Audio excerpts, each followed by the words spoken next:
അമ്മ മുൻകൈ എടുത്ത് നടത്തിയ കല്യാണമായിരുന്നു ഇത്.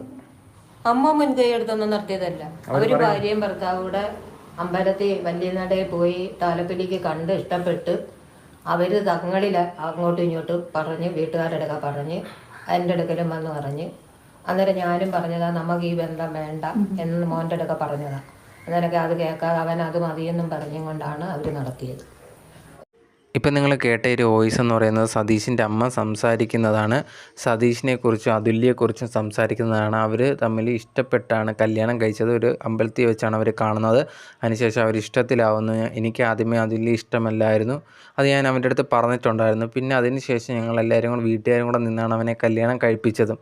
പക്ഷെ അതിനുശേഷം ഞാനുമായിട്ട് ഒരു ബന്ധമൊന്നും തന്നെയില്ല. അവൻ ഷാർജയിൽ അവളെയും കൊണ്ടുപോയിട്ടുണ്ട്. പക്ഷെ അതിനുശേഷം എന്നെ വിളിക്കുകയോ ഒന്നും തന്നെ ചെയ്യുന്നില്ല. എനിക്ക് പൈസ അയച്ച് തരുമോ ഒന്നും തന്നെ ചെയ്യുന്നില്ല എന്നാണ് അമ്മ പറയുന്നത്. എനിക്ക് എന്നെപ്പറ്റി തിരക്കുന്നതൊന്നും അവൻ ചെയ്തിട്ടില്ല. എൻ്റെ മൂത്ത മോൻ മരിച്ചുപോയി.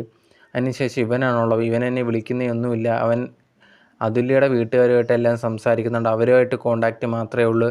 എന്നെ വിളിക്കുകയും സംസാരിക്കുകയോ ഒന്നും തന്നെ ചെയ്യുന്നില്ലായിരുന്നു. ഈ ഒരുള്ള കാര്യങ്ങളാണ് ആ ഒരു ഇൻ്റർവ്യൂവിൽ അമ്മ ലേറ്റസ്റ്റായിട്ട് പറഞ്ഞിട്ടുണ്ടായിരുന്നു. അതുപോലെ തന്നെ പറഞ്ഞ കാര്യം, അവൻ തെറ്റ് ചെയ്തിട്ടുണ്ടെങ്കിൽ അതിനുള്ള ശിക്ഷ അവന് കിട്ടണമെന്നുള്ളൊരു കാര്യം അമ്മ പറയുന്നുണ്ട്. എനിക്ക് അവനെപ്പറ്റി കൂടുതലായിട്ടൊന്നും അറിയത്തില്ല. ഞങ്ങൾ തമ്മിൽ സംസാരിച്ചിട്ട് തന്നെ കുറേ നാളായി. എൻ്റെ കാര്യമൊന്നും അവൻ നോക്കാറില്ല. ഞാൻ തന്നെയാണ് എനിക്ക് വേണ്ട കാര്യങ്ങളെല്ലാം ചെയ്യുന്നത്. അതിന് വേണ്ടിയുള്ള പൈസ കണ്ടെത്തുന്നത് ഞാൻ തന്നെയാണ്. അവൻ പൈസയൊന്നും അയച്ചു തരുന്നില്ല എന്നും സതീഷിൻ്റെ അമ്മ പറയുന്നുണ്ടായിരുന്നു.